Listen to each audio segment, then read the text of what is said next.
জানাবো এখনকার বিশেষ বিশেষ সংবাদ। প্রথমে হেডলাইন্স। খুনের চেষ্টা সহ 14টি মামলা নিশীথের নামে, হলফনামায় জানালেন কেন্দ্রীয় প্রতিমন্ত্রী। এসএসকেএমে মৃত আরো এক, গার্ডেন রিচ বিপর্যয়ে নিহতের সংখ্যা বেড়ে 12। বাড়ির পর মহুয়ার কৃষ্ণনগরের অফিসে সিবিআই, বাজেয়াপ্ত ল্যাপটপ নথি। ক্ষমতা হারানোর ভয় থেকেই সিবিআই অভিযান, মহুয়ার বাড়িতে তল্লাশি প্রসঙ্গে বলল তৃণমূল। গার্ডেন রিচ কাণ্ডে লালবাজারের চিঠিতে বিপাকে কলকাতা পৌর নিগম। ভুলে যাওয়া রোগে আক্রান্ত রাজ্যপাল আনন্দ বোস। এখন শুনবেন বিস্তারিত। কোচবিহারের বিদায়ী সাংসদ নিশীথ প্রামাণিকের শিক্ষাগত যোগ্যতা কি, তার সম্পত্তির পরিমাণই বা কত জানেন? কতগুলো মামলা রয়েছে নিশীথের বিরুদ্ধে? সব প্রশ্নের উত্তর দিয়েছেন বিদায়ী কেন্দ্রীয় স্বরাষ্ট্র প্রতিমন্ত্রী নিশীথ প্রামাণিক। লোকসভা নির্বাচনে বিজেপি প্রার্থী নিশীথ প্রামাণিক হলফনামা জমা দিয়ে নির্বাচন কমিশনকে জানিয়েছেন তার সর্বোচ্চ শিক্ষাগত যোগ্যতা মাধ্যমিক পাস। তিনি পেশা হিসেবে একজন প্রাথমিক স্কুলের শিক্ষক, তাও কমিশনকে জানিয়েছেন নিশীথ। 2001 সালে তিনি মাধ্যমিক পাস করেছেন। কোচবিহার জেলার দিনহাটার বেটাগুড়ি লাল বাহাদুর শাস্ত্রী বিদ্যাপীঠ থেকে তিনি মাধ্যমিক পাস করেন বলেও জানিয়েছেন নিশীথ।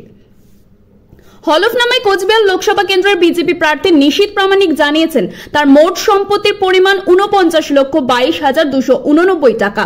তার স্ত্রীর গচ্ছিত অর্থের পরিমাণ 10,90,410 টাকা। নিশীথ প্রামাণিকের কলকাতায় বাড়ি, নিজের নামে জমি সহ অস্থাবর সম্পত্তির পরিমাণ 43 লক্ষ টাকা। স্ত্রী প্রিয়াঙ্কা প্রামাণিক দাসের অস্থাবর সম্পত্তির পরিমাণ 2 লক্ষ টাকা। একই সঙ্গে তিনি হলফনামায় জানিয়েছেন তার হাতে রয়েছে 40,150 টাকা। কোচবিহারে তার নামে 6টি ব্যাংক অ্যাকাউন্ট রয়েছে বলেও জানিয়েছেন নিশীথ।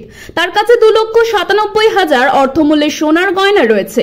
অন্যদিকে তার স্ত্রীর 118.54 গ্রাম সোনা অর্থাৎ 5,70,000 টাকা মূল্যের সোনা রয়েছে।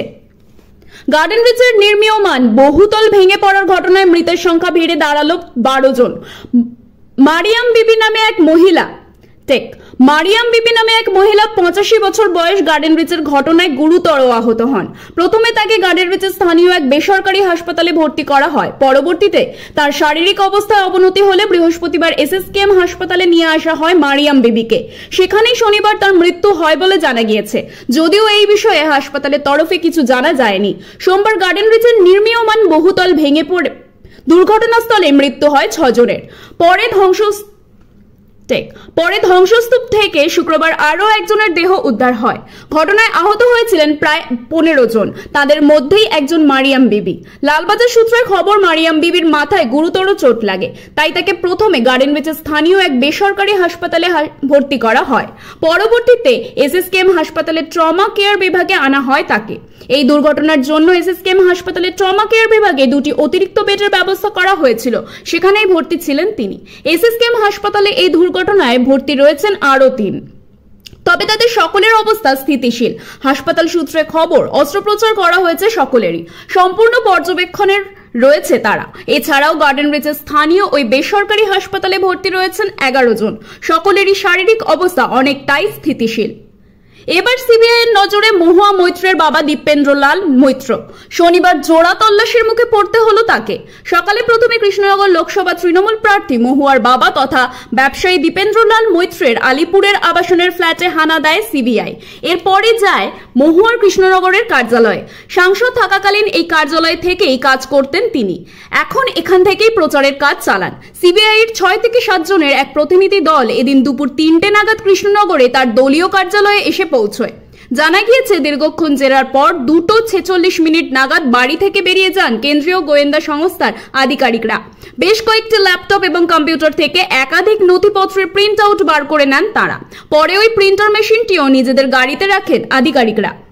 পরে মহুয়ার মায়ের সঙ্গে কথা বলে তার বয়ান নথিভুক্ত করা হয়। আরও পরে বাড়ি ছেড়ে বেরিয়ে যান সিবিআই আধিকারিকরা। এরপরে কৃষ্ণনগরে শুরু হয় তল্লাশি। ঠিক কি কারণে এই তল্লাশি তা এখনো নিশ্চিত করে বলতে পারছে না কোনো পক্ষই। তবে সম্ভাবনা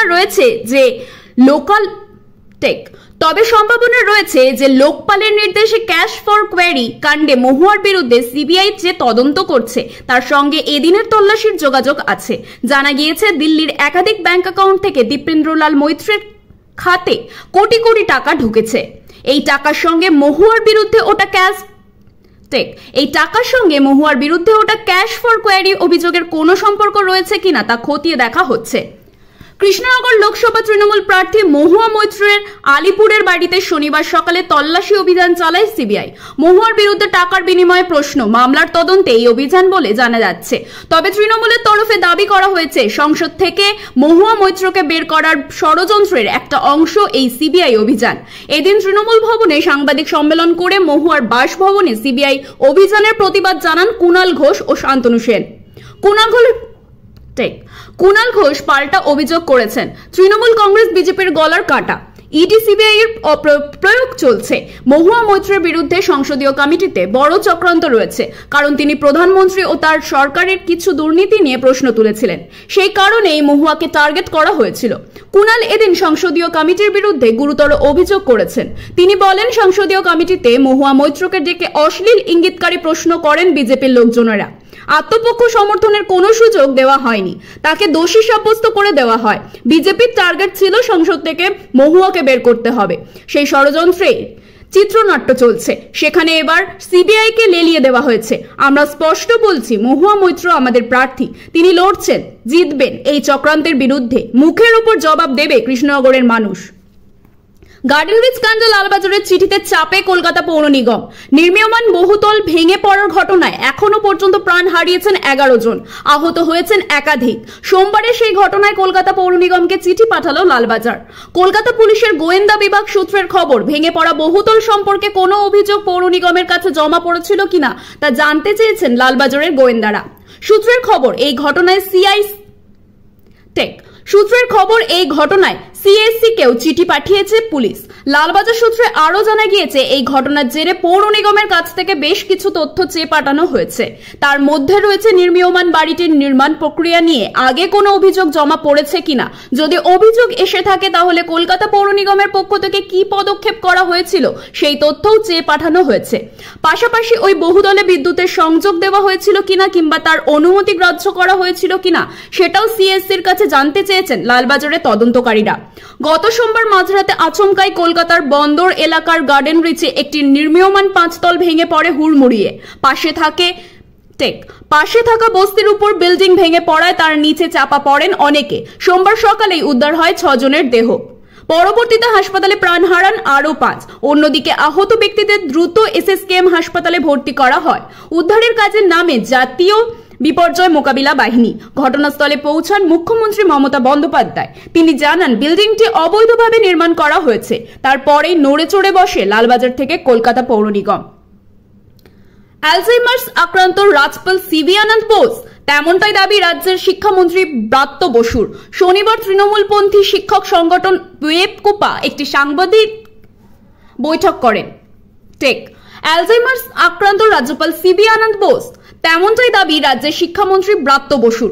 শনিবার তৃণমূলপন্থী শিক্ষক সংগঠন ওয়েবকুপা একটি সাংবাদিক বৈঠক করেন। সেই সাংবাদিক বৈঠকে উপস্থিত ছিলেন সংগঠনের সভাপতি ব্রাত্য বসু। সেখানে তিনি ফের সরব হন রাজ্যপাল বোসের ভূমিকা নিয়ে।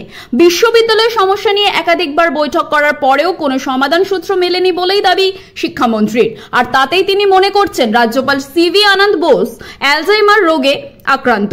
এদিন সাংবাদিকদের মুখোমুখি হয়ে ওয়েবকুপার সভাপতি ব্রাত্য বসু বলেন, সুপ্রিম কোর্টের নির্দেশে বিশ্ববিদ্যালয়ের আচার্যের সঙ্গে আমরা বৈঠকে বসেছি, কিন্তু যে কারণে বসা সেখানে ওনার কোনো নড়চড় দেখা যাচ্ছে না। এই মুহূর্তে মহামান্য সুপ্রিম কোর্টের হস্তক্ষেপ ছাড়া বিষয়টা কিভাবে মিটবে সেটা আমরা বুঝতে পারছি না। এর সঙ্গেই ব্রাত্য বলেন, এখানে আমরা কোনো রাজনৈতিক প্রভাব খাটাতে চাইনি, বিশ্ববিদ্যালয়গুলিতে অচলাবস্থা তৈরিও করতে চাইনি। রাজ্যের শিক্ষামন্ত্রীর দাবি, রাজ্যপাল তথা আচার্যের জন্যই সমস্যা সমাধান হচ্ছে না। এই বিষয়ে কথা বলার সঙ্গেই শিক্ষামন্ত্রী এদিন তুলে আনেন রবীন্দ্রভারতী বিশ্ববিদ্যালয় প্রসঙ্গ। তিনি বলেন উপাচার্যের বয়স সব থেকে বেশি 65 হতে পারে, তারপর 6 মাস বাড়িয়ে দেওয়া হয়, কিন্তু রবীন্দ্রভারতী বিশ্ববিদ্যালয় উপাচার্যের বয়স 68। এটা কিভাবে হলো আমরা জানি না।